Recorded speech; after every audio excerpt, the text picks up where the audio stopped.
अल्लाहुम्मा सल्ली अला मुहम्मदिन व अला आलि मुहम्मदिन कमा सल्लैता अला इब्राहीम व अला आलि इब्राहीम इन्नका हमीदुम मजीद। बिस्मिल्लाहिर रहमानिर रहीम। अस्सलाम वालेकुम। आई होप कि आप सब लोग ठीक होंगे और खैरियत से होंगे। जब तक हम लोग इंतजार करते हैं सबका, हम लोग थोड़ी बहुत बातें कर लेते हैं।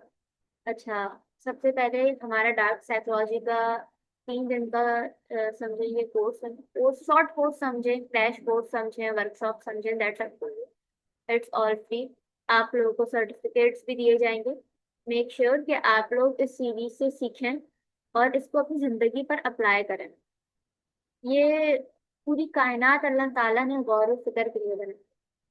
गौर करें, देखें आसपास क्या चल रहा है, क्या नहीं चल रहा। डार्क साइकोलॉजी क्यों जरूरी है, कैसे जरूरी है, किस तरीके से होती है, मैनिपुलेशंस की टेक्निक्स क्या हैं, कैसे करना है, इस सब के बारे में पढ़ेंगे। इनफॉर्मली मैं आप लोगों को बता दूं, मेरा नाम ईमान फातिमा है और मैं ईमानिया इंस्टीट्यूट की फाउंडर हूँ।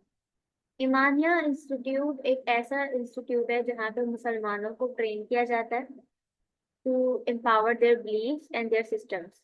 दीन के ऊपर काम किया जाता है।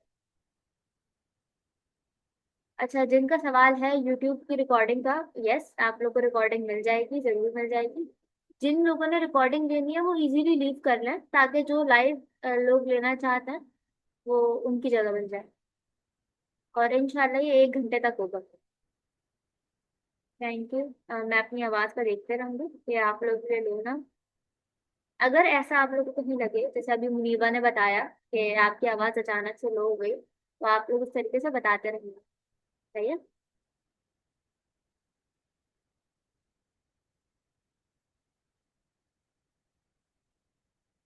अच्छा, हमारा मकसद डार्क साइकोलॉजी को पढ़ना क्यों जरूरी है, हमारा मकसद क्या है? तो इसका एक सिंपल सा मकसद है कि हम लोग बहुत अच्छी चीजें बातें करते हैं, अच्छी चीजें डिस्कस करते हैं, ये देखते हैं कि साइकोलॉजी के अकॉर्डिंग ह्यूमन माइंड के लिए बेनिफिशियल क्या है। लेकिन कभी भी ये नहीं देखते कि हम लोग रॉन्ग क्या कर रहे हैं। जब तक हम लोग रॉन्ग को नहीं देखेंगे, जब तक कि हम रॉन्ग को अवॉइड नहीं कर पाएंगे, इस वजह से डार्क साइकोलॉजी पढ़ना जरूरी है। अगर इसको मैं छोटा सा एक नाम दूं तो समझे एक डार्क साइकोलॉजी बीमारी है हमारी हेल्दी साइकोलॉजी, या जिसको कहते हैं माइंडफुल साइकोलॉजी। इसको हम आगे डिस्कस करेंगे इंशाल्लाह। आप लोग अपना अपना इंट्रोडक्शन मुझे छोटा छोटा बताते रहें। मतलब इंट्रोडक्शन में अपना नाम, वैसे आप लोग का नाम तो ऑलरेडी आ रहा है। अच्छा, मेरी आवाज़ अब क्लियर है? अब क्लियर है मेरी आवाज़?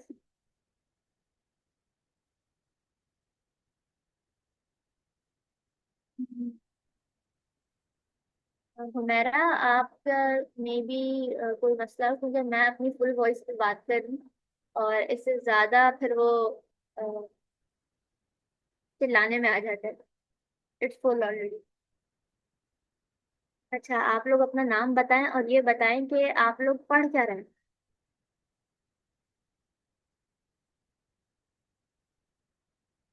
अच्छा, जिसने हैंड रेस किया है, एक्चुअली ये बहुत बड़ी क्लास होगी तो मैं किसी का माइक ज्यादातर खोल नहीं पाऊंगी, तो जिससे मैं बोलूंगी उसका माइक फिर मैं ही खोलूंगी, ठीक है? आप लोगों को कोई सवाल हो तो मेक श्योर के चैट्स में आप लोग लिखें, क्योंकि ये अबाउट हमारे पास 200 लोग स्टूडेंट्स आए हैं इस रोज, और इतने सारे और स्टूडेंट्स आ रहे थे बट उनको मना करना पड़ा कि हम लोग ऑलरेडी फुल हो चुके हैं। सारे साइकोलॉजी के student. BS psychology, clinical psychology, that's nice. अच्छी बात है। जी इरफान, आप कुछ लिखना चाह रहे हैं? आप ने हैंड रेस किया, खैरियत?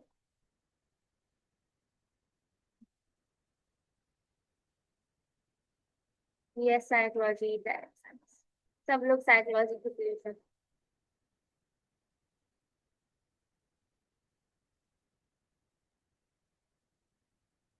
आप इरफान, आपने डबल मास्टर्स किया। दैट्स नाइस, अच्छी बात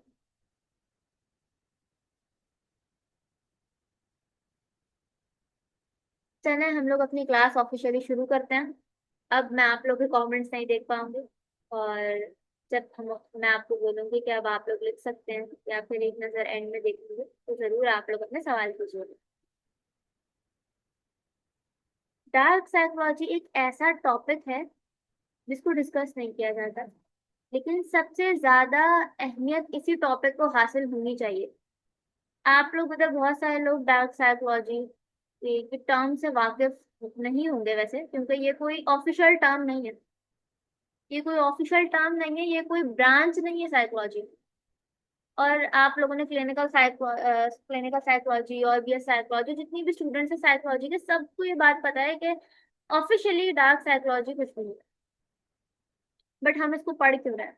डार्क साइकोलॉजी में हम लोग ह्यूमन माइंड को कैसे खराब किया जाता है ये पढ़ेंगे। अब तक हम लोग साइकोलॉजी इसलिए पढ़ते आए थे कि हमारा जो खराब दिमाग है उसको ठीक कैसे करना है, लेकिन अब हम लोग पढ़ेंगे कि खराब हुआ कैसे। What was the reason, what was the cause. इसको जानने के लिए बहुत डेप्थ में जाना पड़ेगा। अपने आसपास के कल्चर, आसपास की हैबिट्स, आसपास के एनवायरनमेंट्स, हमारा सिस्टम, हमारे हर एक चीज चैलेंज होगी। अगर आप लोग डार्क साइकोलॉजी की क्लास लेंगे तो ये अपने सीट बेल्ट लगा के बैठिएगा सीट पर, क्योंकि अप्स एंड डाउन आएंगे।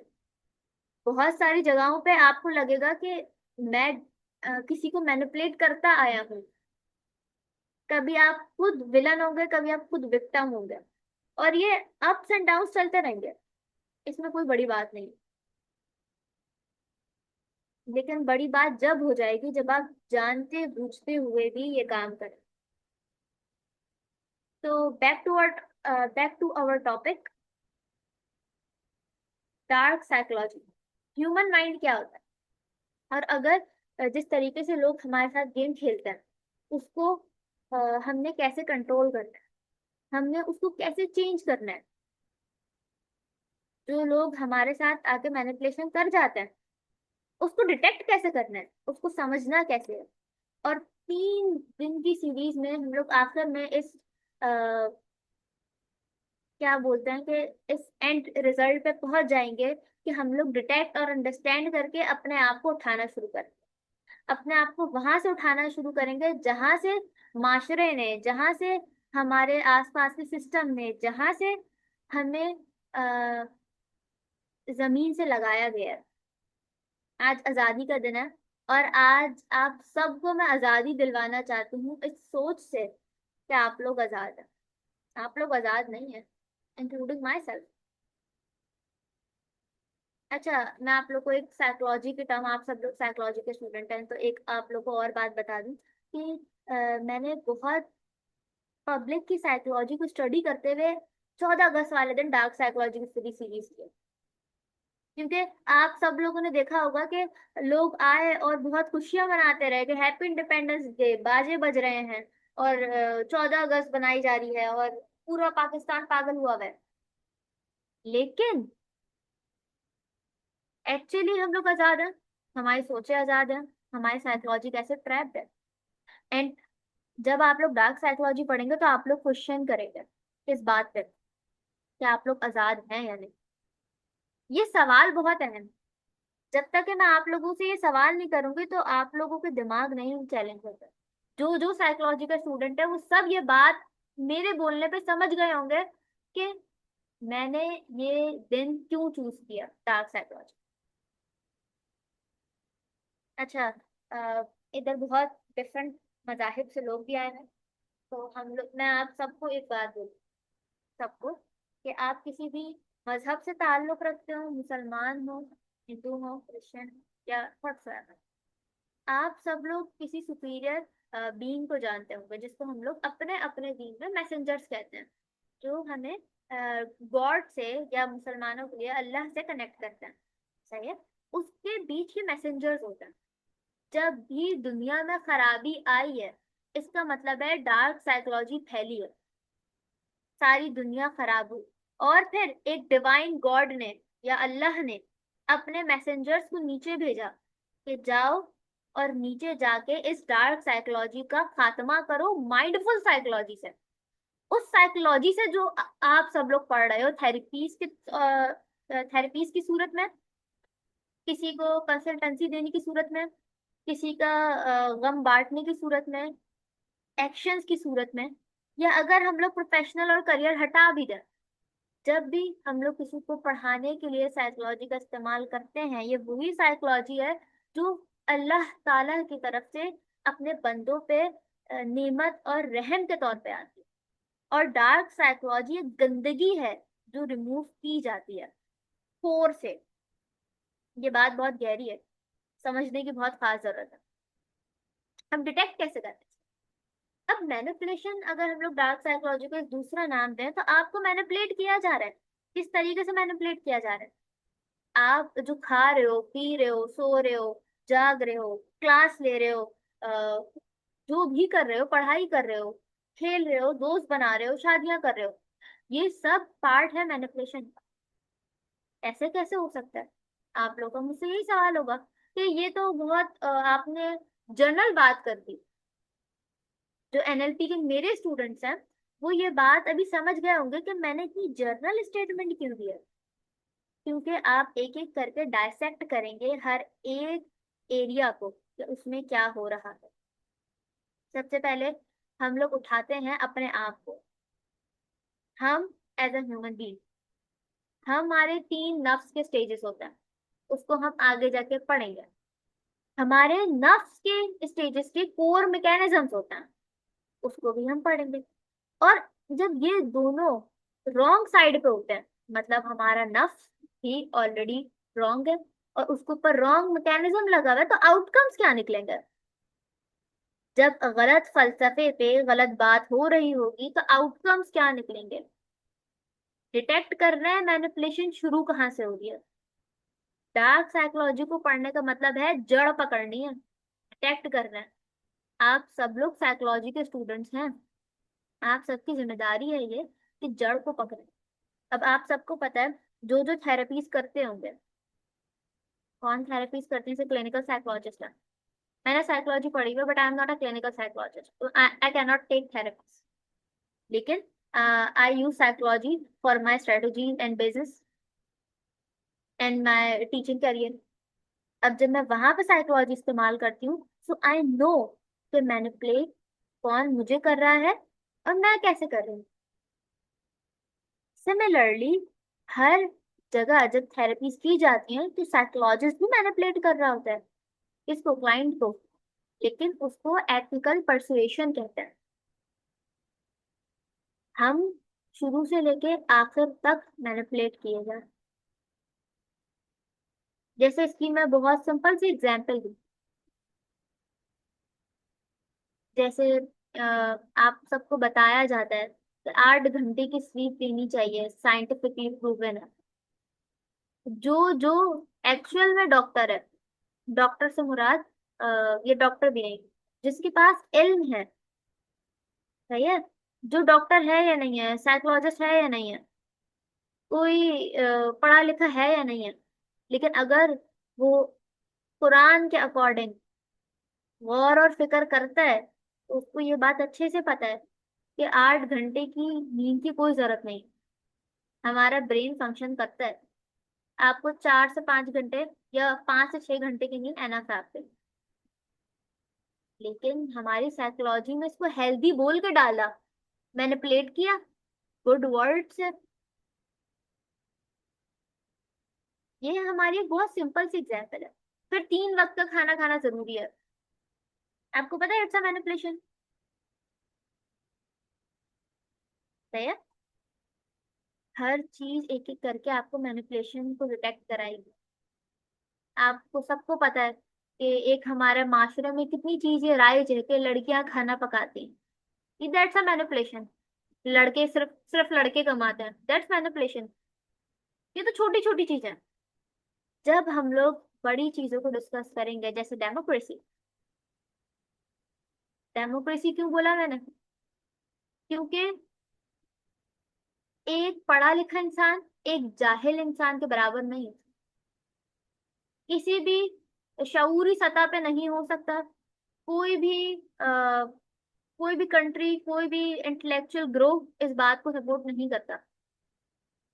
मैं अगर फॉर एग्जाम्पल मैं मैट्रिक फेल हूँ और कोई मेरे सामने बंदा बैठा हुआ है ग्रेजुएट, सही है, जर्नली हम लोग यही सोचेंगे कि ग्रेजुएट को ज्यादा पता होगा, सही है, और जो ग्रेजुएट बात करेगा अपनी एक्सपर्टीज से वो ज्यादा अच्छी होंगी, और जो मैं बात करूंगी, जो मैट्रिक फेल लड़की है, वो जब बात करेगी तो उसका वो प्रोफेशनल एक्सपीरियंस नहीं है, तो उन दोनों लड़कियों की बात बराबर नहीं है। एक ने कभी यूनिवर्सिटी की शक्ल नहीं देखी और एक ग्रेजुएट करके मास्टर्स या पीएचडी में जा चुकी है। अब डेमोक्रेसी क्या करती है, इधर आके मैनिपुलेशन में ठप्पा लगा देती है कि दोनों बराबर हैं। 70 जाहिल अगर वोट देंगे तो 65 पढ़े लिखे हार जाएंगे, सही है। आप पढ़ने लिखने की कोई अहमियत नहीं रही। आप लोग की डिग्रियों को तो मतलब ओवरऑल डिग्रियों को तो बहुत लाखों लगा दिया, करोड़ों लगा दिया, लेकिन इसका मतलब ये नहीं है कि आपके साथ मैनिपुलेशन नहीं की जा रही। पढ़ेंगे, इन सब चीजों को पढ़ेंगे, और 3 दिन में आप लोगों का इतना माइंडसेट मैं क्रिएट कर दूंगी कि आप लोग मैनिपुलेशन को देख के डिटेक्ट कर लेंगे कि हाँ इधर रॉन्ग चीज चल रही है। इधर मेरे मेरे जो दिमाग है, आपका जो दिमाग है, वो एक ऐसा परफेक्ट सिस्टम है जो हर एक टेक्नोलॉजी का सॉफ्टवेयर अपने अंदर रखता है, सिर्फ उसको एक्टिवेट करने की जरूरत होती है। जैसे आप सब लोगों ने डिजिटल बैंक्स देखे हैं आजकल, लाजमी देखे होंगे। आप लोग डेबिट कार्ड निकलवाएं उससे, आपका डेबिट कार्ड घर पे आ जाएगा, लेकिन उसको एक्टिवेट करना पड़ेगा, वो ऑटोमेटिकली एक्टिवेट होकर नहीं आता। आप सबके घरों में डेबिट कार्ड्स रखे हुए हैं, आप लोग अपने ऐप से उसको एक्टिवेट नहीं कर रहे। अब इधर डेबिट कार्ड कौन है? आपका दिमाग, आपकी स्किल्स, आपकी आपके टैलेंट्स, आपकी हर चीज, आपके सॉफ्टवेयर्स। और इधर ऐप कौन है? आप, आपका, आपकी ट्रेनिंग जो आप करोगे, आप ऑटोमेटिकली अपने अंदर जाओगे, अपने पे वर्क करोगे, अपने सारे सिस्टम्स को पढ़ोगे, रीड करोगे, सिस्टम को स्टैब्लिश करोगे, और अपना एक कोड क्रिएट करके उस कार्ड को एक्टिवेट कर लोगे। ह्यूमन ने अपने साथ यही करना है। आपको बार बार इस चीज से रोका जाता है। आप सब लोगों ने एक बात सुनी होगी, बहुत आम बात है कि अ, एक चीज का माहिर बनो, एक चीज का माहिर बनो, और सब तो कर लेते हो, the jack of all master of none. It's a foolish quote. Adam was meant to be allrounder. इंसान को बनाया ही ऑलराउंडर के तौर पे था। आप हर चीज कर सकते हो। अल्लाह ताला ने आपको स्पेसिफिक एरिया दिया है वर्क करने के लिए, परफॉर्म करने के लिए। आप अपने हिसाब से परफॉर्म करते हो। जैसे हमारा एनएलपी में एक रूल पढ़ाया जाता है कि जब आप अपने इंटरेस्ट के जरिए कोई भी काम करते हो, वो आपका अर्निंग के सोर्स बन जाता है।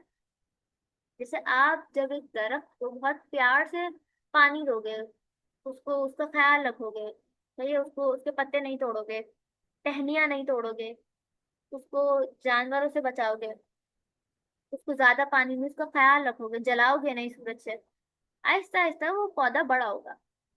पहले सीड जर्मिनेट करेगा, फिर वो आहिस्ता आहिस्ता स्टेम निकालेगा, जमीन से फूटेगा, आसमान की तरफ सफर करेगा, ग्रेविटी के अगेंस्ट लड़ जाएगा, खिलने के लिए, उगने के लिए, और दरख्त बन जाएगा, और फिर आपको साया देगा।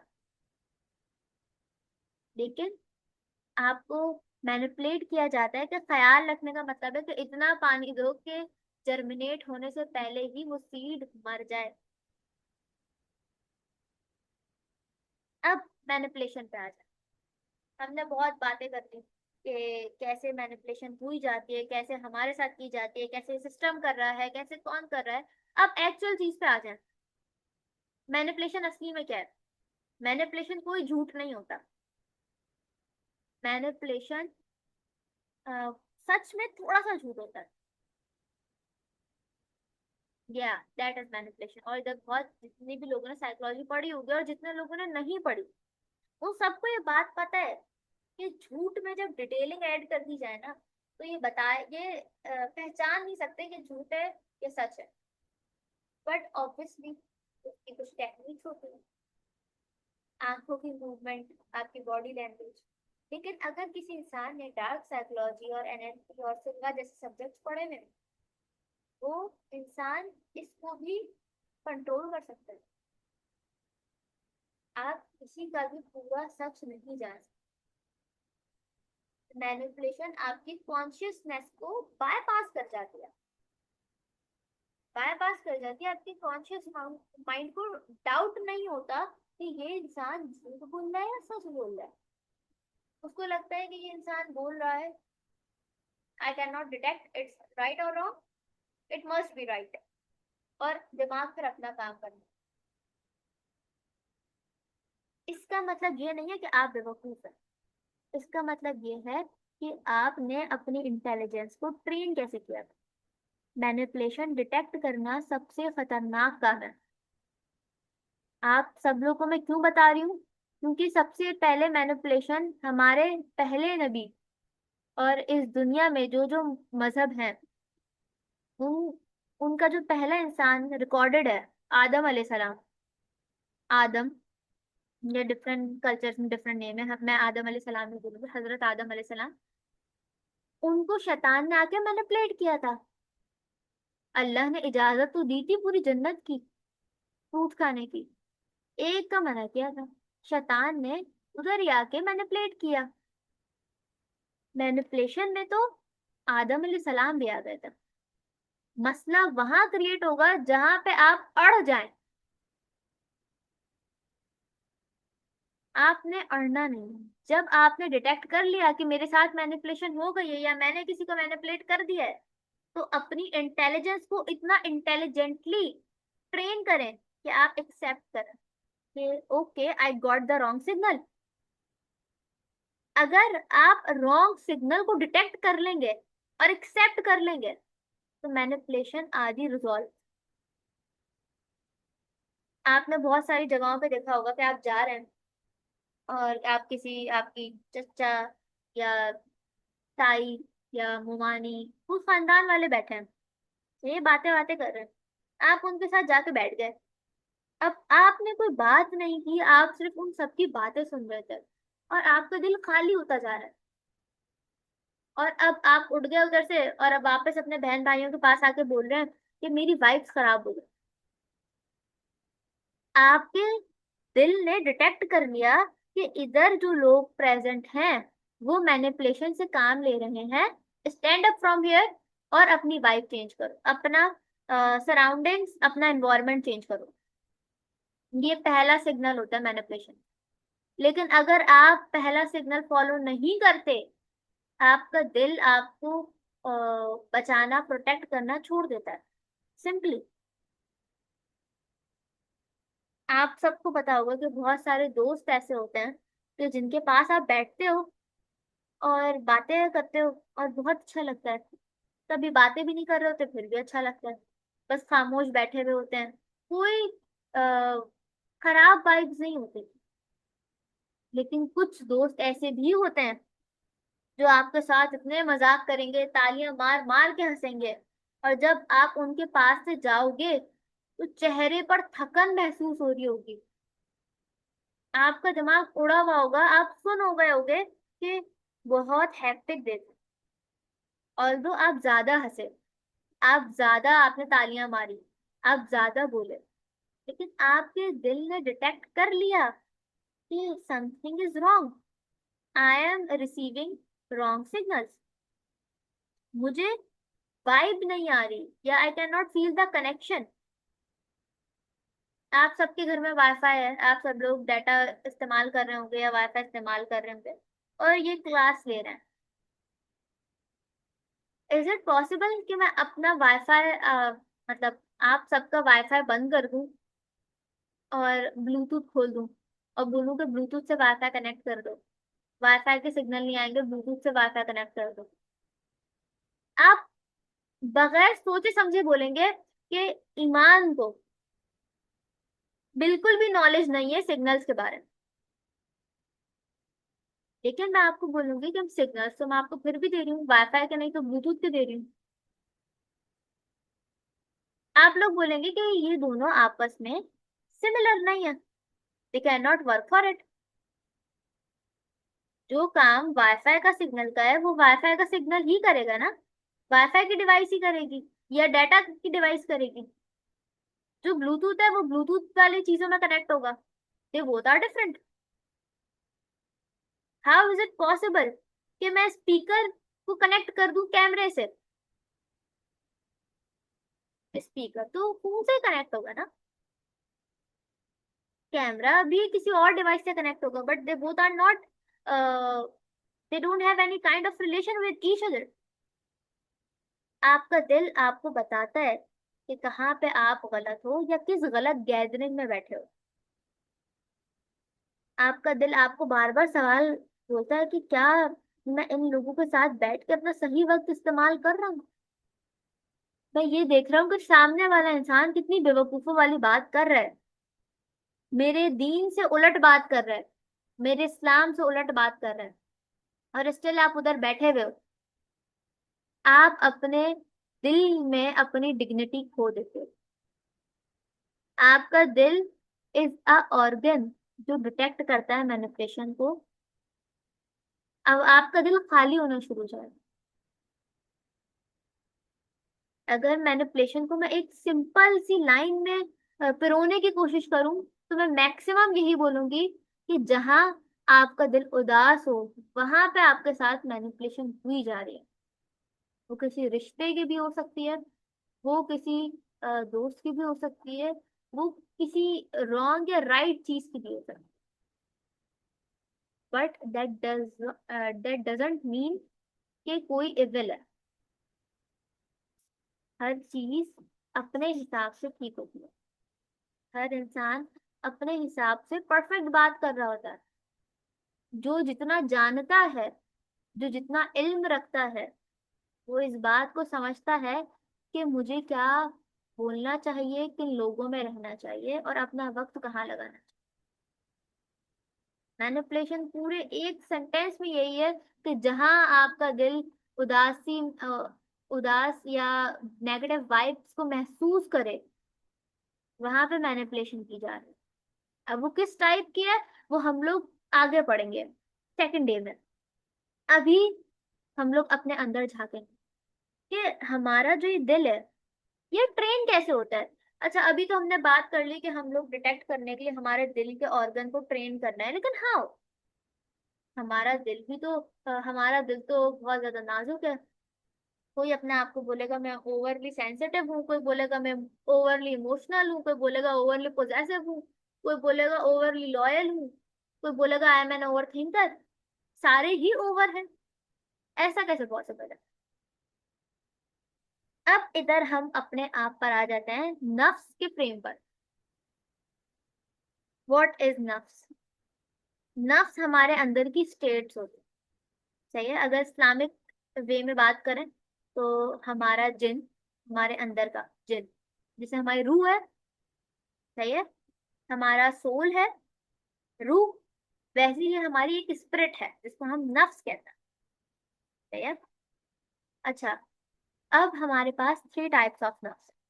कौन कौन से? आई होप कि आप सबको पता ही होगी, बट मैं बता देती हूँ, जिन्हें कोई नई बात नहीं। मेरे जो स्टूडेंट्स हैं और हमारे इंस्टीट्यूट से जिन्होंने अब तक पढ़ा हुआ है उनको ये बात अच्छे से पता है। ठीक है। हर माइंड साइंस का सब्जेक्ट हर माइंड साइंस का सब्जेक्ट इसी से ड्राइव होता है, इसी फ्रेमवर्क से ड्राइव होता है। तो अगर आप लोग साइकोलॉजी पढ़ रहे हैं और उसको आप किसी और किताब, किसी अंग्रेज की किताब से पढ़ रहे हैं तो अच्छी बात है, कुरान से भी पढ़ने की कोशिश कीजिएगा। सही है। हमारे पास वैसे तो 7 टाइप्स ऑफ नफ्स होते हैं फ्रेमवर्क में, बट हम लोग डिस्कस करेंगे 3 नफ्स। पहला नफ्स का नाम है द कमांडिंग सेल्फ, नफ्स अल अमारा। सेकंड नफ्स का नाम है नफ्स अल लवामा। और थर्ड नफ्स का नाम है नफ्स अल मुतमइन्ना। सही है, हम इसको डिस्कस करते हैं। अच्छा, इधर अभी किसी के मार्क्स आ रहे थे, तो प्लीज कोई भी ड्रॉ नहीं करे। सब लोग अपने हाथ दूर रखें स्क्रीन से। मैक्सिमम स्क्रॉल मैं कर रही हूँ तो आप लोगों के सामने रहेंगी सारी चीजें। अदरवाइज अगर आप किसी ने किया तो I would say class leave कर दीजिएगा।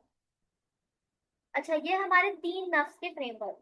पहला नफ्स अल अमारा, नफ्स अल लवामा और नफ्स अल मुतमइन्ना। नफ्स अल अमारा कौन होता है? जो इम्पल्सिवली एक्ट करता है, जो डिजायर पे चलता है, जिसको हम लोग बोलते हैं कि मेरा दिल क्या चाह रहा है, लेकिन एक्चुअली ये आपका दिल चाह नहीं रहा होता। तो हमारी टर्म है ना कि दिल क्या चाह रहा है, ये हम लोग अपने आप को मैनिपुलेट करते हैं। एक्चुअली हमारा दिल नहीं चाह रहा होता, हमारा नफ्स तड़प रहा होता है कुछ चीज करने के लिए। जैसे जैसे मैं बोलूँ, कोई रॉन्ग चीज भी हो सकती है लेकिन उसको बहुत रॉन्ग वे में नहीं लेके जाते। एग्जाम्पल के तौर पे मेरी लड़ाई हो गई है एक आंटी से, सही है, और अब आंटी ने बहुत बदतमीजी कर दी मुझसे।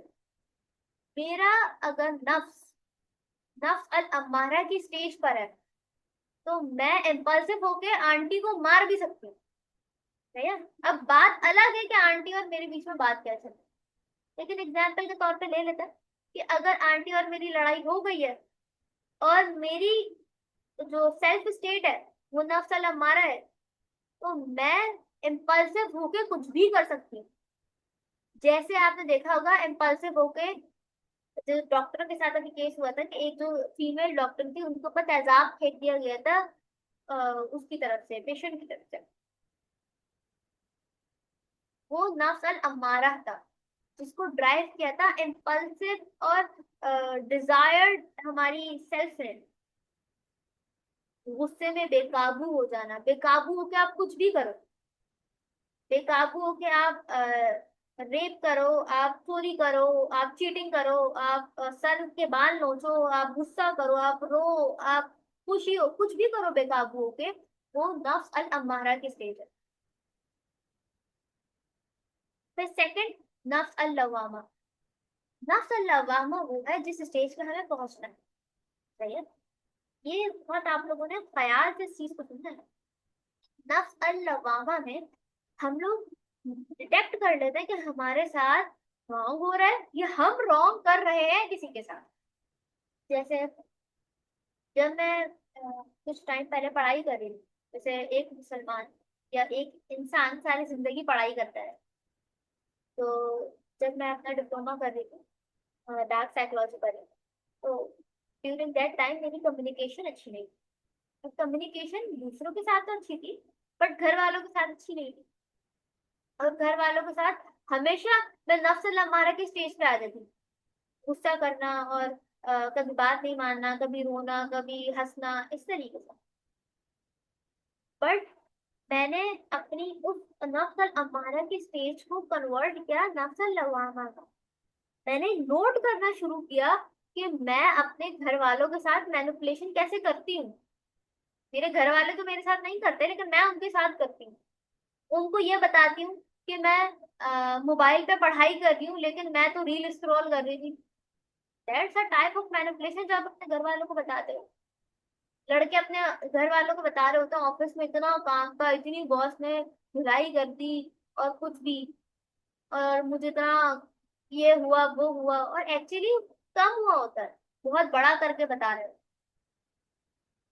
ये ऑब्वियसली इंटेंट भी मैटर करती है कि आप किस पॉलिटिकल रीजन की वजह से ये काम कर रहे हो, बट दैट्स अ पॉइंट है। जब आप मैनिपुलेशन कर रहे होते हो, आपने अपने अंदर की या सामने वाले इंसान की मैनिपुलेशन डिटेक्ट कर ली कि ये इंसान या मैं मैनिपुलेशन कैसे कर रहे हैं, तो अब अपने आप को रोकना शुरू किया कि हाँ मैं रॉन्ग कर रहा हूँ या ये रॉन्ग हो रहा है, बट आइंदा से नहीं होगा। जैसे अगर मुझे आदत है नफ्सल अम्मारा की स्टेज में ग्लास तोड़ देने की, मैं शीशे का ग्लास दीवार पे मार देती हूँ। तो अब जैसे मैं नोट किया कि इस एक्ट से मेरे घर वाले मैनिपुलेट हो रहे हैं, ये सोचते हुए कि ईमान नामी लड़की बहुत मेंटल डिसऑर्डर में आ गई है। ऑल दो मैंने ड्रामे में सिर्फ देखा था कि हीरोइन एक्शन कैसे करती है। अब जो जो इधर क्लिनिकल साइकोलॉजिस्ट होगा, सब लोग हंस रहे होंगे या हंस रहे होंगे कि हमारे पास ऐसे बहुत से क्लाइंट्स आते हैं, बट फॉर अ रीजन हम सबको ये बात पता होती है कि हम लोग कितना सबसे झूठ बोलते हैं और सच बोलते हैं। जैसे ही आप अपने झूठ नोटिस करना शुरू कर देते हो, आप नफ्सल लवामा की स्टेज पे कन्वर्ट होना शुरू होते हो। आहिस्ता आहिस्ता आप अपने आप को सुधारते हो, और जैसे ही आप उस एक आदत को खुद को कंप्लीटली सुधार लेते हो, तो आ जाती है नफ्सल मुतमइन्ना की स्टेज। इसका मतलब है आपकी जो बैड हैबिट थी वो पीछे हो गई। अब वो आपको तंग नहीं कर रही, वो आपको डिस्टर्ब नहीं कर रही, वो आपको बता रही है, वो आपको बता रही है कि आप कितने रॉन्ग थे और अब आपने क्या नहीं करना, और अब आप इस बुरी आदत से निकल चुके हैं। आपका काम डन हो गया। आपकी 3 स्टेजेस थी नफ्स की: नफ्स अल अम्मारा, नफ्स अल लवामा, नफ्स अल मुतमइन्ना। नफ्स अल अम्मारा, हमें नहीं पता कि हम कितने खराब हैं। हम सिर्फ अपने दिमाग से जो हमारा दिल चाह रहा है, दिल चाहना वैसे अच्छी बात है, लेकिन जो दिल चाहने की मैं बात करी, इसको मैं अगर एक डार्क नाम दूं तो हवस। किसी भी चीज की हो सकती है, खाने की हवस भी हो सकती है। किसी भी चीज में बेकाबू हो जाना नफ्स अल अम्मारा की स्टेज है। किसी भी चीज चीज को कंट्रोल करना, किसी भी चीज से रेजिस्ट करना नफ्स अल लवामा की स्टेज है। और किसी चीज पे कंप्लीट डिसिप्लिन हासिल कर लेना नफ्स अल मुतमइन्ना की स्टेज है। ये एक ऐसी स्टेट है जो आपने कॉन्स्टेंटली प्रैक्टिस करनी है। आप बार बार नफ्सल अमारा पे जाओगे, फिर लवामा पे आओगे, फिर मुतमइना पे आ जाओगे, फिर कुछ ऐसा हो जाएगा कि आप घर वालों के साथ तो नॉर्मल हो जाओगे, लेकिन अब दोस्तों के साथ सेम हो गया स्नेह। अब घर वालों और दोस्तों के साथ जब ठीक किया, नफ्सल मुतमइना के तौर पे स्टेट पे आए, तो अब स्कूल में खराब हो गया, कॉलेज में खराब हो गया, या वर्क प्लेस में खराब हो गया। ये आपकी जिंदगी में अप्स एंड डाउन के तौर पे आते रहते हैं। आपने घबराना नहीं है। घबराना क्यों नहीं है? क्योंकि जब आप डिटेक्ट कर लेते हो और एक्सेप्ट कर लेते हो कि आई एम रॉन्ग और I am getting wrong signals, आपका 50 नहीं 80% काम डन हो जाता है। आप डार्क साइकोलॉजी से 80% बच सकते हो, आपके पास चांसेस है। लेकिन जब तक आप अगले 20% पे काम नहीं करोगे, डार्क साइकोलॉजी आपका पीछा नहीं छोड़ेगी। एंड मैं आपको बता दूं, पिछली वाली समझे, पूरी पूरी 2 जनरेशन डार्क साइकोलॉजी में नहा चुकी, गुस्ल कर चुकी। एक समझ लें कि डार्क साइकोलॉजी पूरा स्विमिंग पूल है, जिसमें पिछली दो दो जनरेशन माइनॉरिटीज को हटा के मेजोरिटी डुबकियां लगा चुकी है। They don't care about it कि उनके साथ क्या हो रहा है। क्यों? क्योंकि कैपिटलिज्म आ गया। अब हम इस पर बात करते हैं, मैं एक सेकंड पानी पी।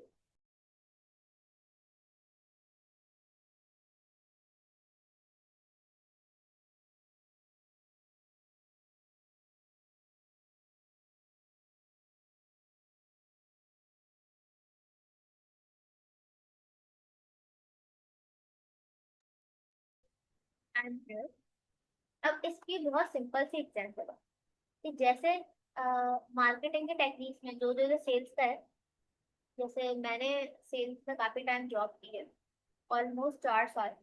और जब मैं स्ट्रेटजी वगैरह बनाती हूँ अपने बिजनेस से रिलेटेड, तो इस किस्म की सारी चीजें देखती हूँ।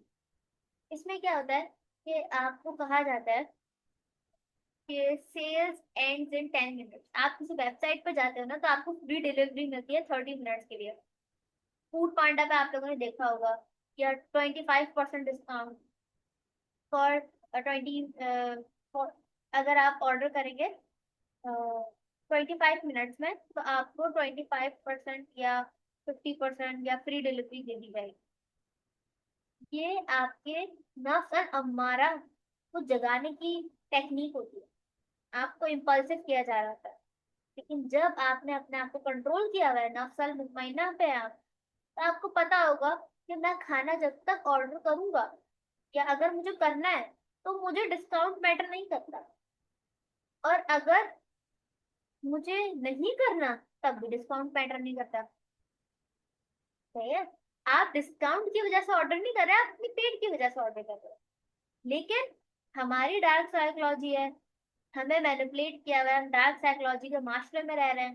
तो हम लोग को लगता है यार, ऑफ लगा हुआ है तो खाना मंगवा लो, ऑफ लगा हुआ है तो वो बैग मंगवा लो, ऑफ लगा हुआ है तो वो कपड़े ले लो। We don't cater our needs, जिस वजह से हमारा नफ्स और अम्मारा इतना ज्यादा इम्पल्सिव और डिजायर्ड रहता है, इतना हवस में रहता है कि हमारा पूरा माशरा डार्क साइकोलॉजी में डूब गया है, टाइटैनिक की तरह डूब गया है समझ, जिसमें हमने अपनी माइंडफुल साइकोलॉजी को डुबो दिया। और आपको पता है, जो जो डार्क साइकोलॉजी के शिकार हैं, उनको लग रहा होगा कि यार हम हमारे साथ तो बहुत ही बुरा हुआ। सबसे ज्यादा डार्क साइकोलॉजी को इस्तेमाल ही ये लोग करते हैं, मैनिपुलेशन। अब बना बनाया डर, एक्चुअली डर क्या होता है आप सबको पता होना चाहिए, वैसे पता ही होगा, मुझे बताने की जरूरत नहीं है, लेकिन मैं रिवाइज करा दूंगी। डर होता है किसी भी चीज से रह जाना, या अगर हम बात करें स्केर्ड की, डरने की, वो एक डरना, एंशियस होकर डरना, और एक खौफ में डरना, दोनों अलग अलग चीज। एक फ्यूचर की एंशियसनेस को काबू करते हुए डरना कि आगे क्या होगा, और एक किसी के अंडर प्रेशर होकर डरना, वो एक अलग चीज है।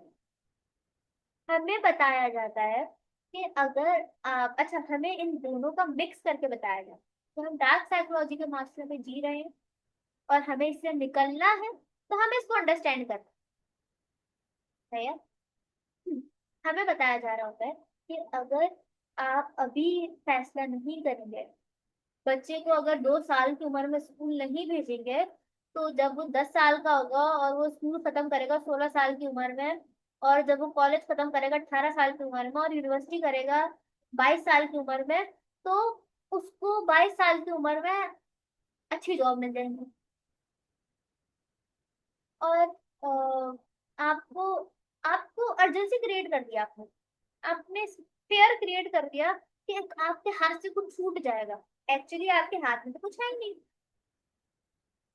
जैसे अगर मैं किसी लड़की को बोलूं, या नहीं लड़की नहीं, जैसे कोई भी हो, आप लोग को बोलूं कि आप लोग की जेब में 1 लाख रुपए कैश, आपको एक सुनसान गली से जाना है और उधर चोर है।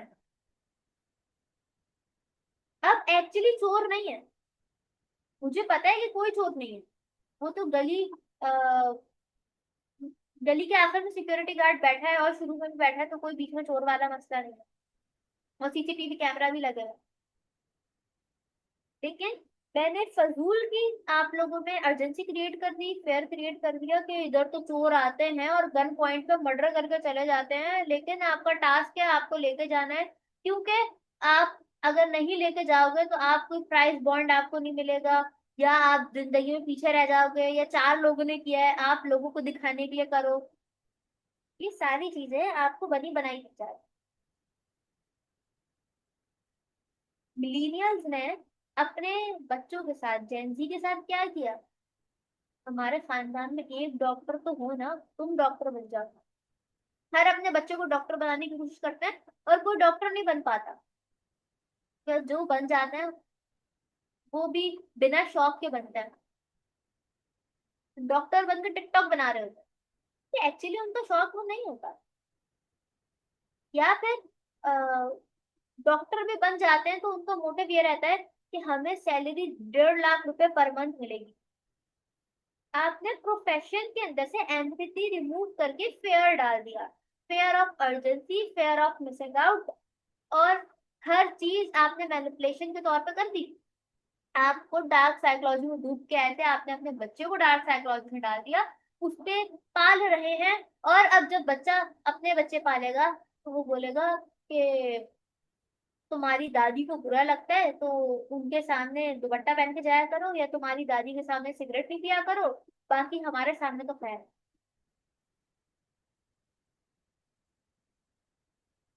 जिन लोगों ने, जिन माँ बापों ने अपने बच्चों को डार्क साइकोलॉजी पे पाला है, वो माँ बाप अब रो रहे हैं कि इन जनरेशन का क्या होगा।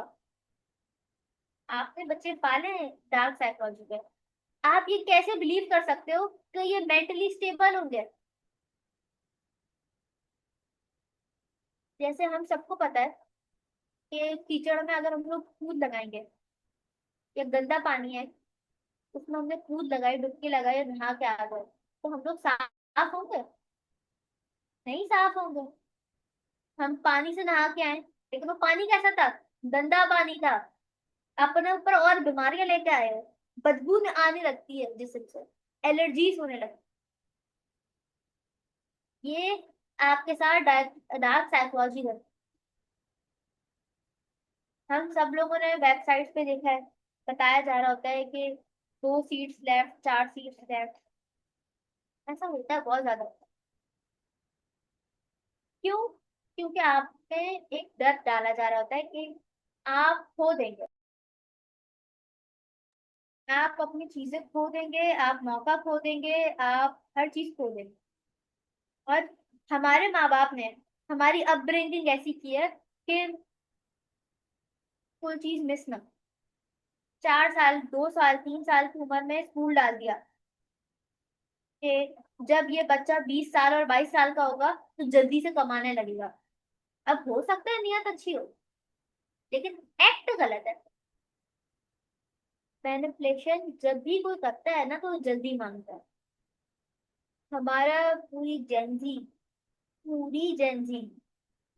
पूरी अभी जो माशरा चल रहा है, जल्दी जल्दी जल्दी। कितने आपने एड्स देखे हैं इजी मनी के? घर बैठे पैसा कमाए।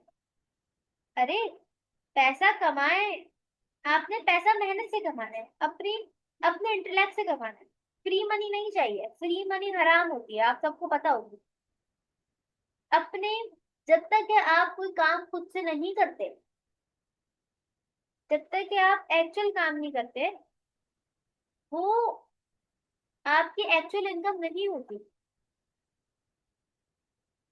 जैसे सूद को लोग बोलते हैं कि फ्री मनी है।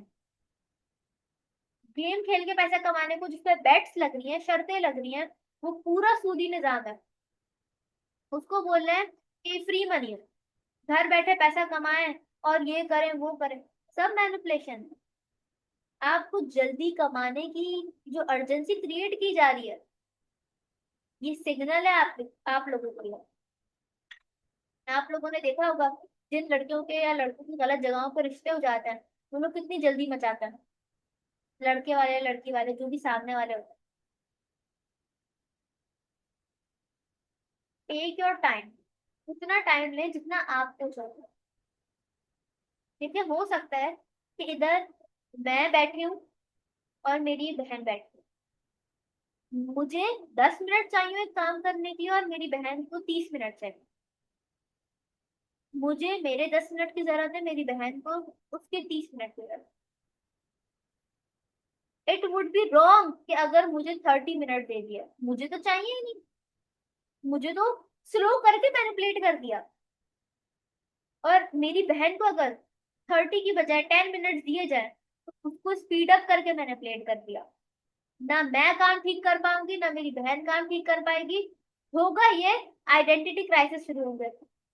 डार्क साइकोलॉजी में पलना पढ़ना, ग्रो होना, कॉन्सेप्ट खराब होना, कुछ समझ ना आए, बस मार्क्स लेके पास हो जाए, डिग्रियां खरीद लें, और डिग्रियां खरीद खरीद के बताते रहे कि हम तो ये हैं वो हैं, पीएचडी हैं, मास्टर्स हैं। और जब बात करने पे आओ तो मुंह से निकले कि हाँ बस पैसा मिल जाए, हाँ बस इतना अमीर हो जाऊं कि दुनिया घूम लूं।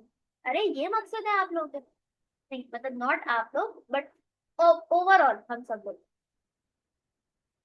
इंसान का मकसद उसकी जान से बड़ा होता है। इसका मतलब ये नहीं है कि आप लोग सोने का पहाड़ बोले कि सोने का पहाड़ चाहिए, क्योंकि ऑब्वियसली वो एक जिंदगी में तो आएगा। इसका मतलब है कि आपकी जान की वैल्यू ज्यादा हो जाए। जान की वैल्यू का मतलब है कि अगर मैं आप लोग को आज बोलूंगी कि मुझे एक घर चाहिए, और आपको मैं हलाल कर दूं, हलाल से मुराद है मैं आपकी कुर्बानी मांगी, आपकी मुझे जान चाहिए, या आपके ऊपर छुरी फेंक दूं, आप सब लोग मुझे बोलेंगे आप पागल हो। क्यों? क्योंकि आप लोग बोलेंगे कि एक घर की कीमत तुमने एक इंसान की जान लगाई है। अगर मैं बोलूं कि पूरी दुनिया आपकी, लेकिन आपके किसी प्यारे को मैं आपसे ले लूं, या आपको कत्ल कर दूं, या आपका मर्डर कर दूं, आप लोग मेरे पीछे पड़ जाएंगे कि इस इंसान को पागल खाने में एडमिट करो। क्यों? कि आप लोग बोलेंगे कि एक जान की वैल्यू पूरी दुनिया से कहीं ज्यादा है। लेकिन जब हमारा डार्क साइकोलॉजी से हमें आइडेंटिटी क्राइसिस दिए जा रहे थे, जब तो कोई नहीं बोला कि एक जान की वैल्यू दुनिया से ज्यादा है। बच्चों को लगा दिया अपने तो 25,000 महीने के कमा के लेके आओ, बिजली का बिल तुम भरना, हमारे घर आके 3 वक्त की रोटी खा रहे हो। उस वक्त तो नहीं ख्याल आया था कि एक जान की कीमत कहीं ज्यादा है, दुनिया से ज्यादा है। उस वक्त तो मैनिपुलेशन करते हुए हम सबके दिमागों ने ये बात नहीं बोली थी। एक बच्चा सुसाइड कर लेना इधर, हम सब लोग पहुंच जाएंगे तो अरे ये बेचारा है, इसके साथ तो इतना बुरा हुआ है। लेकिन अगर वो जिंदा होता और वो आपको बता रहा होता कि मुझे पैसों की टेंशन है, या मुझे खाने की टेंशन है, या मेरे दोस्त नाराज हो गए, या मेरे दोस्त नहीं है, या कुछ भी, तो बोलते कि हाँ सही है इसके मसले हैं, लेकिन मैं अपने काम थोड़ी छोड़ सकता हूँ। Empathy zero. हिम्मत नहीं होती ना हाथ उठाने की। हाथ उठाना मारना नहीं, मतलब हाथ उठाकर मदद करने की। हाथ उठाना is a term for action, action लेने की नहीं होती। टाइम नहीं निकाला जाता। We all are selfish. We are we are manipulating each other. मैं तुम्हारा दोस्त हूँ यार, और दूसरे दोस्त के सामने जब कॉल आ जाए तो बोलता है, अरे यार ये दिमाग खाता रहता है। हर किसी को बोलते हैं अरे जरूरत हो मेरी तो मुझे बताना, और जब कॉल करो तो जवाब नहीं देते। अरे मैं बाहर था, आप बाहर नहीं थे, आप इग्नोर कर रहे थे। सही है। जो बाहर होता है उसका समझ भी आता है। वो जब कॉल देखता है तो कॉल बैक करता है। वो कॉल देख कर सीन जोन नहीं करता। मैनिपुलेशन यहाँ से आ गया है। आप लोग देख के, आप लोग जरा ऑब्जर्व कीजिएगा अपने आसपास। आप न्यू मदर्स को देखेंगे जो आजकल जिनके बच्चे हुए होंगे, आपके आसपास किसी न किसी को हुए होंगे, तो उनसे पूछे कि बच्चे को बड़ा होके क्या बनाएंगे। तो अगर वो राइट साइकोलॉजी पे होगी तो बोलेगी, वो औरत, वो माँ बोलेगी कि मैं चाहती हूँ कि पहले इसकी तरबियत अच्छी हो, दूसरी कि ये जो बनना चाहता है, जो भी चाहेगा, उसमें कॉम्पिटेंट हो, मतलब कंप्लीटली स्किल्ड हो। स्किल्ड का मतलब है कि जो करे शौक से करे और कंप्लीट करे, इतना करे कि उसको उस काम से, उस चीज से मोहब्बत हो जाए। लेकिन जो डार्क साइकोलॉजी में पला बड़ा होगा, वो बोलेगा कि अरे यार बहुत मुश्किल है संभालना इस बच्चे को, रात में उठा देता है, और बड़ा हो जाए, बस 2-3 साल का हो जाए तो फिर मैं इसको मार मार के सुला दूंगी। अरे दादी के पास मैं इसलिए छोड़ के आई हूँ मैं, ताकि थोड़े टाइम के लिए अब सांस तो ले सकूं। अब मैं माँ की मोहब्बत पे शक नहीं कर रही कि माँ को मोहब्बत है, लेकिन मैं माँ की अपब्रिंगिंग पे शक जरूर कर रही हूँ कि वो डार्क साइकोलॉजी में पली पड़ी है। सिमिलरली अगर बाप को लिया जाए, तो बाप बोलता है कि इसको मैं इंजीनियर बना, ताकि इसको कभी पैसों की कमी ना हो जैसी मुझे हुई है। अरे रिस्क का वादा अल्लाह ने किया। आप इंसान हो, इंसान बन, आपको अल्लाह ताला के काम करने की जरूरत नहीं है, अल्लाह ताला काफी है। अल्लाह ताला रिस्क का प्रोवाइडर है। क्योंकि हम लोग मैनिपुलेशन में हैं, हम लोग डार्क साइकोलॉजी में जिंदा हैं, और हम लोग गुजर रहे हैं इस दौर से, तो हम लोग बोलते हैं कि इतना पैसा छोड़ के जाऊं, कि अगर मैं मरूं ना तो मेरी 7 पुश्ते खाएं। शर्म करनी चाहिए। ये वादा अल्लाह ताला ने किया है कि किसी इंसान का को भूखा नहीं सुलाऊंगा, और उसका रिस्क एक एक दाने तक उस तक पहुंचाऊंगा। हर इंसान को अल्लाह ताला खिलाता है। जब हम लोग बात ये करते हैं तो हम लोग बड़ी अच्छी नीयत से करते हैं कि मैं अपने बच्चे का बुरा थोड़ी सोच रहा हूँ या अपनी बच्ची का बुरा थोड़ी सोच रही हूँ। लेकिन आप मैनिपुलेशन की पली बड़ी हो या पले बड़े हो, तो आप वो दावे करते हो जो आप कर नहीं सकते। फिर अगर आप बोलोगे कि अरे ये कैसी बात कर दी तुमने, रिस्क का वादा तो अल्लाह का है, बोलेगा अल्लाह का तो वादा है लेकिन हम भी तो कुछ करें ना। फिर आप बोलेंगे कि क्या हो गया, ज्यादा रिलैक्स करें, आप तो ऐसे नहीं बोलते। तो वो बोलेंगे, आप ओफेंडेड हो जाएंगे, डिफेंसिव हो जाएंगे। जैसे जो जो जिस जिसने साइकोलॉजी पढ़ी है और थेरेपीज की तरफ जा रहे हैं, उन सबको पता है कि अक्सर लोग ब्लेम गेम खेलते हैं कि मैं ही बुरा हूँ, मैं ही पनौती हूँ, मैं ही पता नहीं क्या क्या अपने आप को बोलते रहते हैं। और जब अपने आप को बोल के फारिग होते हैं तो पीछे आके बोलते हैं कि इन लोगों को तो देख लूंगा मैं। तब पता होता है कि मगरमच्छ के आंसू अभी बहाने की बारी आ गई। ब्लेम गेम जब खेलते हैं ना तो ऐसे खेलते हैं कि तुमने मेरे साथ ये किया, तुमने मेरे साथ वो किया, तुमने तो वादा किया था, तुमने तो कहा था कि मेरा साथ दोगे, तुमने तो कहा था कि तुम जापान तक चलोगे मेरे साथ, और व्हाट्सएवर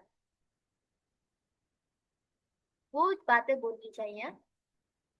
या कुछ दावे आपके आउट ऑफ लव होते हैं। जैसे हमारे नबी मोहम्मद सल्लल्लाहु अलैहि वसल्लम, जब एक उनकी हदीस मरवी है हद आयशा से, वो बताती थी कि उनके खेमे में एक ऐसी जगह थी जहाँ पे चांदनी, और नहीं सॉरी, सूरज की पहली किरण आती थी। तो एक दफा उस जगह पे मोहम्मद सल्लल्लाहु अलैहि वसल्लम बैठ के अपने लेसेस बांध रहे थे शूज के, या अपने कुछ कपड़े सेट कर रहे थे।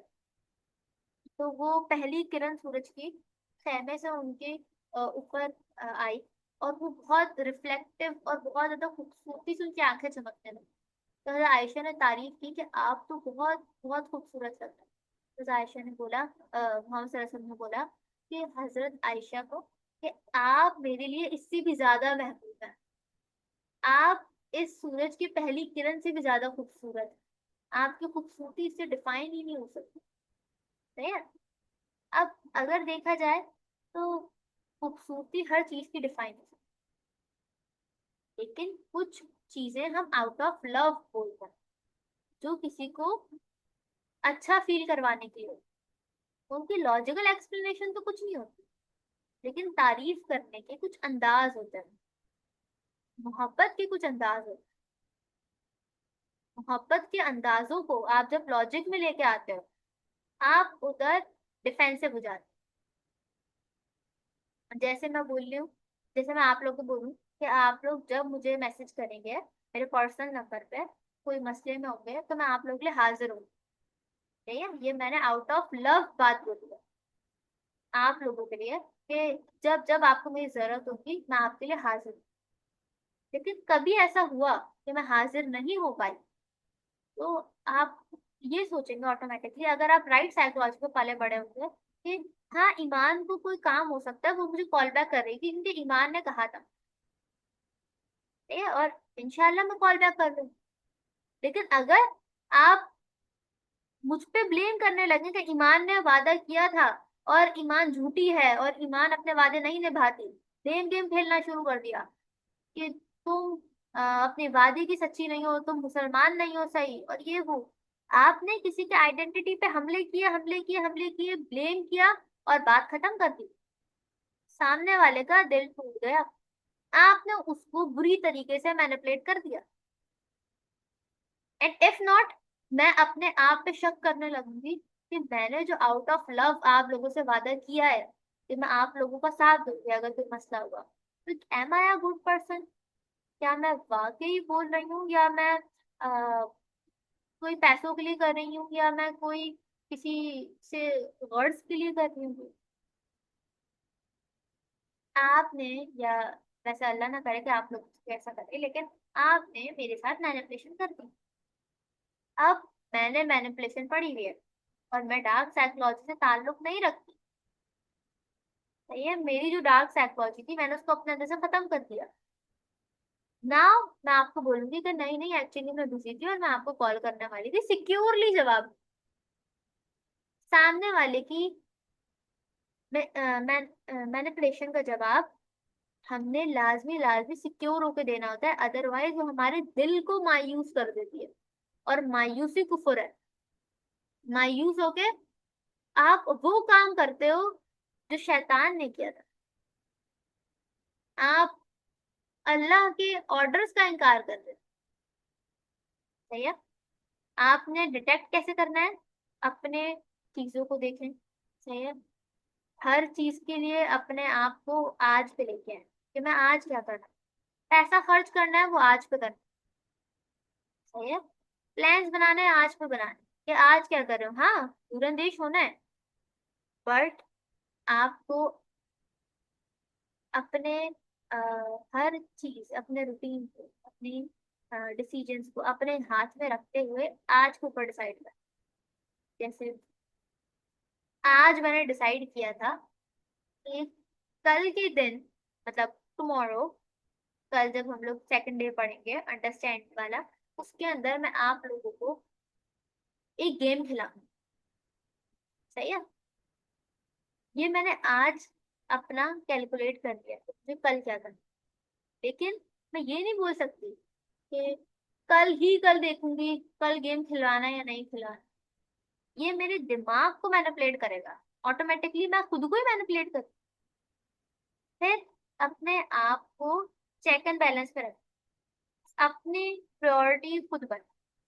ये कोई मैं इंस्टाग्राम की रील्स पढ़ के नहीं बता रही हूँ आप लोग को। मैं आप लोग को बता रही हूँ कि पहले अपने दिल की आवाज सुने, उसके बाद सबकी सुने। अपने दिल की सुने, दिमाग की सुने, फिर अपने बहन भाइयों की, अपनी फैमिली की, अपने दोस्तों की, अपने पार्टनर की, अपने नाना दादी और चाचा ताया मामू और दोस्त और कॉलेज के दोस्त, उनके तो सारे, सबकी बात सुना, एडवाइस सबसे ले। फिर एक फैसला करें कि अब मुझे क्या करना चाहिए जब मैंने सबकी बात सुनी।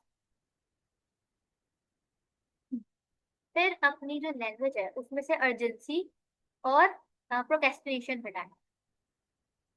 कर लूंगा, ये अभी करना है, या जल्दी करो, कोई जल्दी नहीं। प्रोक्रेस्टिनेशन और अर्जेंसी जहां पे आ रही है वहां पे डिटेक्ट कर लें कि नो। क्योंकि या तो मैं खुद को मैनिपुलेट कर दूंगा, कोई मुझे मैनिपुलेट कर देगा, या मैं किसी को मैनिपुलेट कर दूंगा, और ये तीनों रॉन्ग है। और अपने आइडेंटिटी, अपनी लैंग्वेज को अपनी आइडेंटिटी मिलेगी। जैसे मैं बार बार आज के लेक्चर में बात कर रही हूँ कि जैसे हम लोग, जैसे हम पाकिस्तानी, तो ये किसी को आइडेंटिटी क्राइसिस नहीं देगा, क्योंकि ये लैंग्वेज बैरियर है। एनएलपी की जबान में इसको लिंग्विस्टिकल प्रोग्रामिंग कहता है, कि ये किसी को हर्ट नहीं करेगा। लेकिन अगर मैं किसी को स्पेसिफिक करके कर दूंगी, मैं किसी लड़कों को बोल दूंगी या लड़कियों को बोल दूंगी, तो अचानक से लड़कियां डिफेंसिव हो जाएंगी या लड़के डिफेंसिव हो जाएंगे, या स्पेसिफिक एज ग्रुप डिफेंसिव हो जाए। सवाल आपका ये होना चाहिए कि ये मैं क्या कर रहा हूँ, और ये काम करके मुझे कैसा महसूस होगा। अगर मैं ये काम नहीं करता तो मुझे क्या फायदा हो। अपने आप को रिलैक्स करें। ये सब हमारे साथ क्यों होता है, कैसे होता है, अजीब सा लगता है, नहीं लगता, वो सारी चीजें अपने अंदर से निकालें और अपने सामने लाके खड़ी करें, या खड़ा करें पूरी, और बताएं अपने आप को। अपने आप से सवाल करें कि ये चीज मुझे कैसा महसूस कराए, ये चीज मैं लेकर क्या फील करूंगा, या इससे मुझे फायदा क्या होगा, इसको करने से क्या फायदा होगा और इसको ना करने से क्या फायदा होगा। हम लोग ये तो सोच लेते हैं कि अगर जल्दी स्कूल नहीं जाएंगे तो टीचर डांटेंगी, या स्कूल जल्दी एडमिशन नहीं कराएंगे तो इस बच्चे का एक साल रह जाएगा। हम ये नहीं देखते कि बच्चे का माइंड एक्चुअली रेडी है, वो अपने माँ बाप से बिछड़ कर रो रहा होता है। उसके इमोशंस कह रहे होते हैं, उसका दिल कह रहा होता है कि मेरे साथ मैनिपुलेशन की जा रही है। अब बच्चे को तो नहीं पता, लेकिन उस बच्चे के दिल ने बता दिया कि जिस स्कूल के सिस्टम में मुझे डालने वाले हैं वो सिस्टम मैनिपुलेटेड है। अब मैंने पढ़ाई पे नहीं बोला है कि पढ़ाई रॉन्ग, लेकिन इस तरीके से बच्चों को जिस एज में डाल देते हैं, फिर मॉन्टेसरी, सीनियर, जूनियर, व्हाटसोएवर, और 1 क्लास से लेकर मैट्रिक तक, फिर मैट्रिक 11 से 12, और फिर 4 साल यूनिवर्सिटी, फिर 2 साल मास्टर्स, फिर पीएचडी, फिर डबल पीएचडी, फिर पता नहीं क्या क्या, फिर ऑफिस, फिर इंटर्नशिप, फिर ये और वो, और 4 साल जॉब के एक्सपीरियंस। आप बच्चे को जो जिस दौड़ में लगा रहे हो ना, वो आपको इफ नॉट 30 से 32 साल बाद दिखेगा। वो दौड़ पे निकल गया, मैराथन पे चल गया, और वो रुकेगा फिर 30-40 साल बाद। और 40 साल बाद जब वो रुकेगा, वो आपको बोल रहा होगा कि मुझे इस मैनिपुलेटिव सिस्टम में क्यों डाला। और अगर वो आपसे सवाल नहीं करेगा, इसका मतलब है उसको भी बीमारी लग चुकी है, अब वो दूसरों को बीमार करे। इसीलिए थेरेपीज की जरूरत पड़ती है। और थेरेपीज की इसलिए भी जरूरत पड़ती है क्योंकि जो जो लोग डार्क साइकोलॉजी के विक्टिम है, जो जो डार्क साइकोलॉजी के विलन है, वो सब लोग कहीं ना कहीं सही होते हैं। और साइकोलॉजिस्ट उनको आके समझाते हैं कि आपका राइट पॉइंट क्या है। लेकिन आपने सबसे पहले ये भी, सबसे पहले नहीं मतलब ऑब्वियसली, जो पेशेंट होता है उसकी साइकी देख के आपने राइट टाइम पे बताना है कि आप रॉन्ग कहाँ पे हैं। आप लोग को एक डार्क साइकोलॉजी के नाम की एक बहुत खूबसूरत एग्जाम्पल है। जैसे आप सबको पता है कि शिर्क हराम है। शिर्क की माफी नहीं है, किसी भी मजहब में नहीं। अगर आप जो भी जिस मजहब पे है, राइट दीन के बारे में, सही है, शिर्क की माफी नहीं है। लेकिन शिर्क पढ़ना जरूरी है ताकि हम शिर्क ना करें। डार्क साइकोलॉजी वो सिस्टम है जिसके अगेंस्ट मैसेंजर्स आते हैं उसको हराने के लिए, और हार जाते हैं सिस्टम्स। सही है, डार्क साइकोलॉजी खत्म हो जाती है, नबी आके खत्म कर देते हैं। लेकिन अब हमारे आखिरी नबी आ चुके, और ये काम अब हमने करना है। अच्छा, अब आप लोग के सवाल मैं पढ़ती हूँ, आप लोग अपने सवाल लिखें, और एक एक करके मैं पढ़ती हूँ। अच्छा, मैनिपुलेशन के एक्चुअल मीनिंग मैंने शुरू में डिस्कस किए थे। मैनिपुलेशन होती है सच बात में थोड़ा सा झूठ मिलाया जाए। आपको बात 70% सच लगे, 30% डाउटफुल लगे, या आपको मिसगाइड किया जा रहा है। रॉन्ग और राइट वेज में नहीं, सिर्फ रॉन्ग की बात कर रही हूँ अभी। राइट को तो हम एथिकल परसुएशन कहते हैं। अच्छा, स्लाइड शेयर होंगी। यस। ये स्लाइड नहीं है एक्चुअली, ये HTML फाइल है जो टीचर्स की होती है, इंस्ट्रक्टर की होती है। आप लोगों को नोट प्रोवाइड किए जाए। अच्छा, other types of nerves. Other types of nerves का मैं आप लोगों को पिक्चर भेज दूंगी। एक्चुअली वो हमारे टॉपिक से आउट चले जाएंगे, तो 3 डेज की सीरीज है। आई डोंट वांट कि हम लोग आउट ऑफ द टॉपिक बात करें। बट हम लोग जब भी अपना सेमेस्टर में लॉन्च करती हूँ, बैच लॉन्च करती हूँ डार्क साइकोलॉजी का, अब तक मैंने 3 बैचेस पढ़ा है ईमानिया में।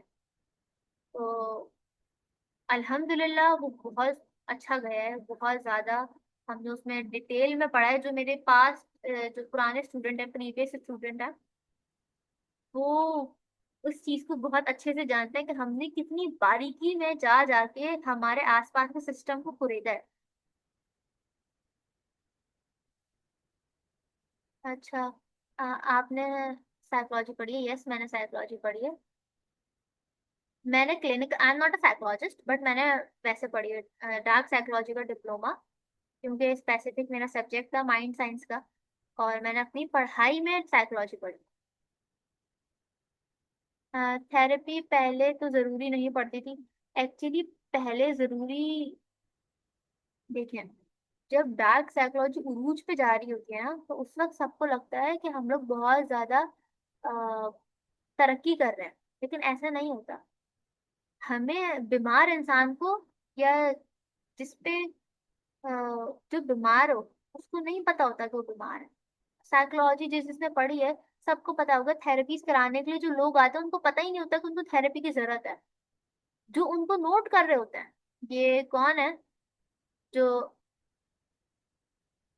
निशान मारे?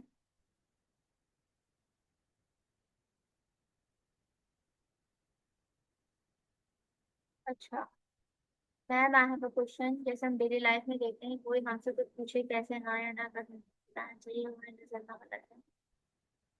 इसका दिल ना दुखे, दिल रखने के लिए हम हाँ हाँ करते हैं। ठीक है, दिल ना टूटे, ये एक आपकी एम्पैथी है। ये आपकी एम्पैथी है जो आप सामने वाले को शो कराते हो, लेकिन डिपेंड ये करता है कि आपकी सिचुएशन में। अगर सामने वाला कोई गलत बात कर रहा है और आपके साथ 10 लोग बैठे हैं या बच्चे बैठे हैं जो उससे सबक ले रहे हैं, तो आप उस वक्त दिल नहीं रख सकते। आपको दिल तोड़ना पड़ेगा, क्योंकि गलत कॉन्सेप्ट राइज हो जाएगा। हाँ, हमारा माइक से अगर आप पॉसिबल है तो अगर आप टाइप कर सकते हैं, अदरवाइज 1 मिनट में आपका माइक खोल दो। What are the effects of manipulation? Is dark psychology unethical? It's not unethical. आप प्रैक्टिस तो ऑब्वियसली नहीं करेंगे, डार्क साइकोलॉजी प्रैक्टिस नहीं की जा सकती, ये हमारे नेचर के अगेंस्ट है। एक इंसान जो ह्यूमन हो वो डार्क साइकोलॉजी प्रैक्टिस नहीं कर सकता। अगर वो करता है तो उसका दिमाग पे उल्टे इफेक्ट्स आ जाते हैं, और इफ नॉट वो पागल हो जाता है। अच्छा, any suggestion of book to learn more deeply? हाँ, मैं आप लोगों को एंड में बुक सजेस्ट करूंगी विद पीडीएफ, ताकि आप लोगों को ढूंढनी ना पड़े। मैनिपुलेशन के इफेक्ट्स क्या होते हैं? बहुत सारे इफेक्ट्स होते हैं। आप मेंटली इल होना शुरू हो जाते हो। आपकी सबकॉन्शियस माइंड एक्टिवेट नहीं होता। सबकॉन्शियस आपका 95% ऑफ ब्रेन होता है, या माइंड, जो भी आप कह रहे हैं। जब वो ही आपसे नाराज हो जाता है, वो ही आपके काम नहीं आता, तो आप सिर्फ कॉन्शियस माइंड के 5% ब्रेन को इस्तेमाल करते हो, माइंड को इस्तेमाल करते हो, जो आपको कोई बेनिफिट नहीं देता सिवाय इसके कि कौन से कपड़े खरीद लूं, कौन सा खाना खा लूं।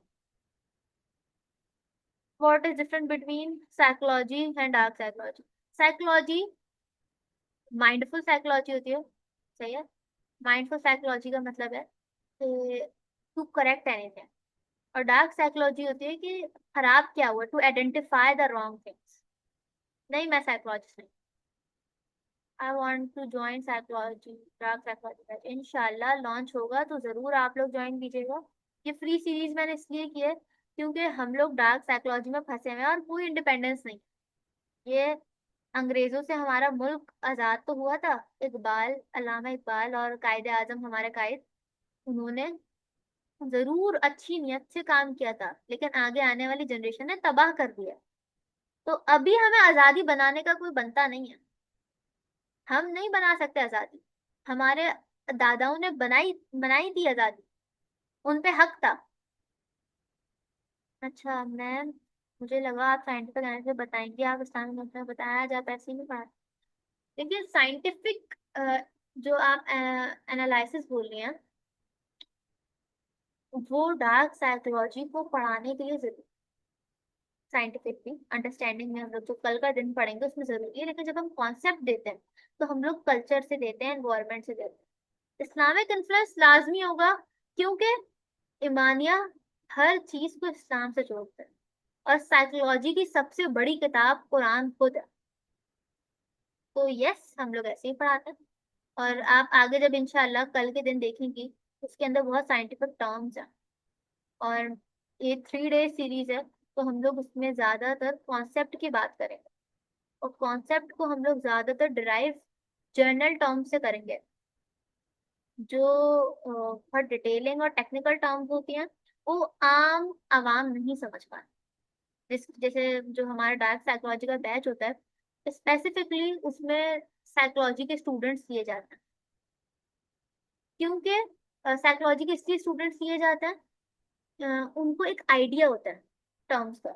अब इधर काफी लोग साइकोलॉजी से नहीं है, तो वो वाली टर्म्स ज्यादा इस्तेमाल नहीं कर सकते, एक जनरल हमने बात करनी।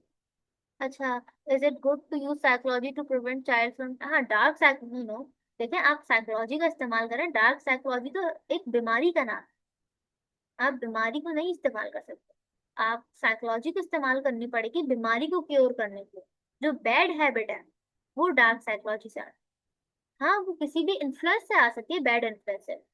जैसे कोई आप गलत चीजें देखना शुरू कर दें या गलत चीजों की आपको आदत हो जाए, बैड हैबिट डेवलप हो जाए, उसके साइकोलॉजिकल जरिए से उसको छुड़वानी हो। हाउ टू सेव और सेल्फ फ्रॉम मैनिपुलेटर्स, डिटेक्ट, पहले डिटेक्ट करें, फिर अंडरस्टैंड करें, और थर्ड डे में मैं आप लोग को इसको डिटेल में बताऊँ। साइकोलॉजी अभी मैंने जैनब, एक्चुअली मैंने अभी थोड़ी देर पहले बताया कि डार्क साइकोलॉजी और डार्क साइकोलॉजी है क्या। ऐसी कौन सिचुएशन है जिसमें मैनिपुलेशन, मैनु मैनिपुलेशन करना ठीक होगा? नहीं, मैनिपुलेशन नहीं कर सकते। आप एथिकल परसुएशन कर सकते हो, जो हम लोग पढ़ेंगे कैसे करते हैं। डार्क साइकोलॉजी बीमारी है, आप बीमारी को किसी बेनिफिट के लिए इस्तेमाल नहीं कर सकते। वक्ती तौर पे फायदा हो सकता है, लेकिन आपका दिमाग आप पे से यकीन नहीं करेगा। आप साइकोलॉजी कैसे लर्न कर सकते हैं? साइकोलॉजी को लर्न करना है तो सबसे पहले ऑब्जर्वेशन शुरू करें, साइकोलॉजी की किताब शुरू करें, और आहिस्ता आहिस्ता आ, अगर इंटरेस्ट डेवलप कर रहे हैं तो यूट्यूब से शुरू करें। और इतना इंटरेस्ट डेवलप हो गया है कि आप इसको करियर के तौर पर परसुएट करना चाहते हैं, तो एडमिशन ले लें किसी यूनिवर्सिटी में जहाँ पे आपको साइकोलॉजी की फील्ड मिल जाए। थेरेपीज करवाना चाहते हैं, आपको लगता है कि आप अच्छे थेरेपिस्ट हैं तो या बन सकते हैं, पोटेंशियल है, तो क्लिनिकल साइकोलॉजी को परस्यू कर ले।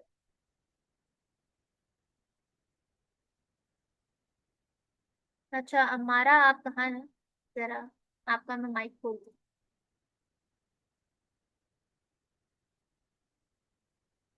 जस्ट हमारा बस थोड़ा सा अपना सवाल समराइज रखिएगा, ताकि अ, हम लोग अपनी क्लास को एंड कर सकें।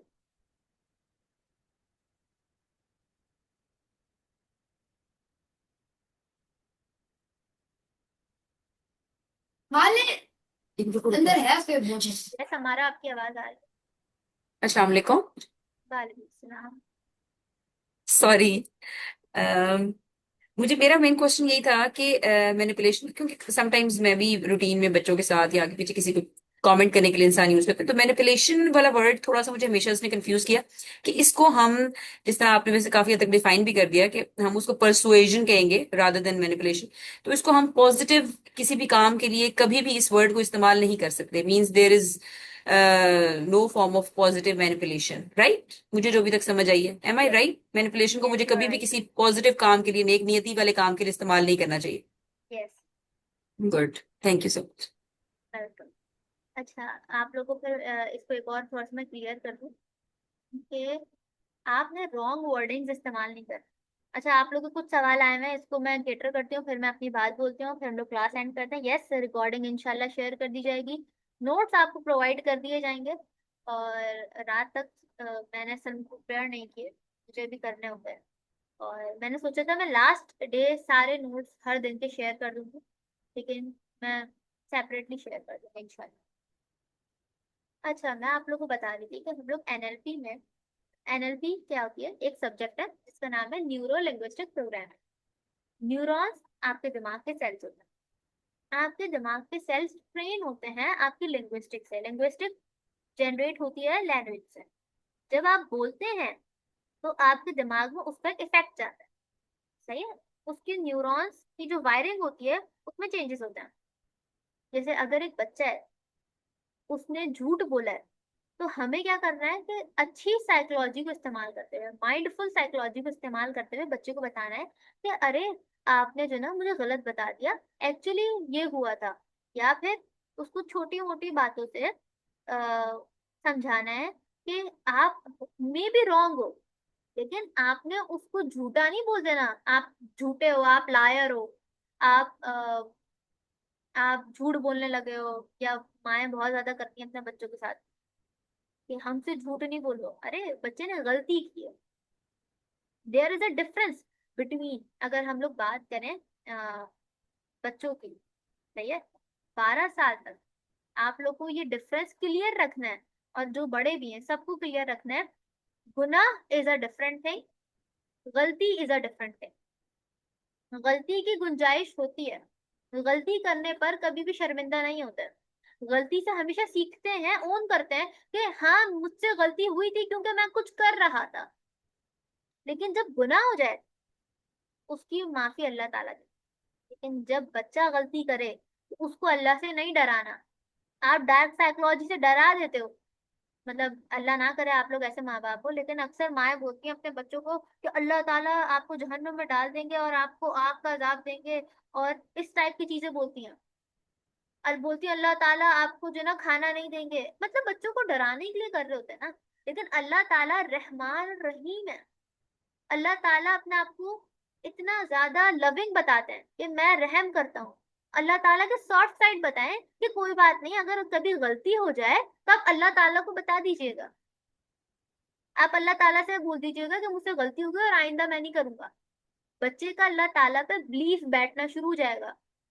लेकिन अगर आपने डार्क साइकोलॉजी इस्तेमाल किया और बच्चे को डरा दिया कि अल्लाह ताला अब तुम्हें दोजख में डालेंगे या जहन्नुम में डालेंगे, या आपको टॉफी नहीं देंगे, कैंडी नहीं देंगे, तो अल्लाह ताला से ऐसे डरेगा जैसे हम किसी बुरे टीचर से डरते हैं। अरे यार ये हमारे मार्क्स काट देगा।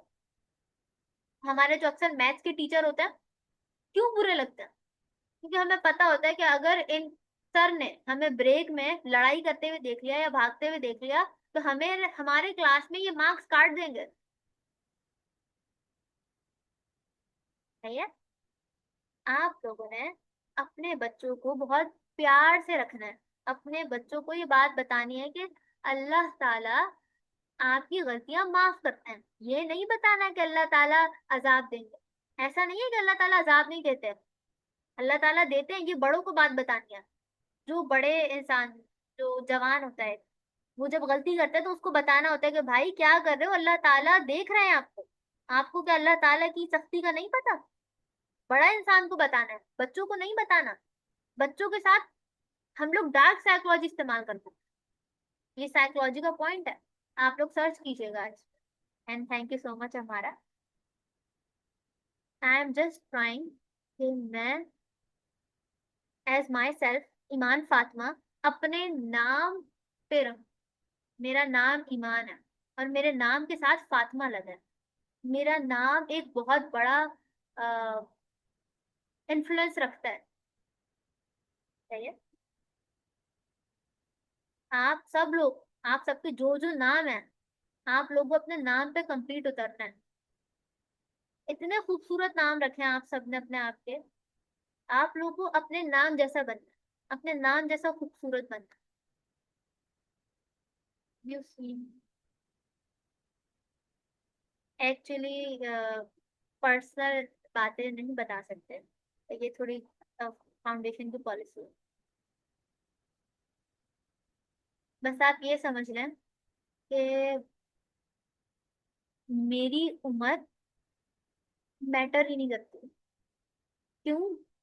क्योंकि हम सब एक एज रखते हैं। नहीं नहीं, आई डोंट माइंड इट। हम लोग अपनी रूह की एज से जाने जाते हैं। रूह कौन है? जिसको अल्लाह ताला ने, जिन हम सबकी रूहों को अल्लाह ताला ने एक वक्त पे तख्लीक किया था। हम सबकी रूह एक उम्र की। तो हम लोग डिफरेंट दौर में उतरते हैं, कभी ऊपर कभी नीचे, कभी बड़े कभी छोटे, हमसे छोटे हमसे बड़े। कोई हमसे बहुत सालों पहले होते हैं, कुछ हमारे बहुत बाद आएंगे। हमें क्या करना है? हमें अपने नाम पे पूरा। आप लोग अपना बहुत सारा ख्याल रखिएगा। हम लोग कल दोबारा मिलेंगे। आप लोग अपने सवाल जरूर लेके आइएगा, पढ़िएगा। और जो जो लगा कि मैंने मिस किया है मैं आप लोग को बताऊंगी कि हाँ मैंने हो सकता है डे 1 में ये चीजें मिस कर। और अगर आप लोगों को कुछ एडिशनल पता चल जाए तो मुझे पर्सनली टेक्स्ट कीजिएगा। सही है। मेरा नंबर ले लीजिएगा अगर किसी को चाहिए हो, हया से। हया वो है जिन जिन आप लोग को जिन्होंने एडमिशन कराया, मतलब जिन्होंने ग्रुप में ऐड कराया। मैं ईमान फातिमा हूँ, मेरा नंबर ले लीजिएगा आप लोग। ओके, ख्याल रखिएगा अपना। अस्सलाम वालेकुम वरहमतुल्लाहि वबरकातुहू।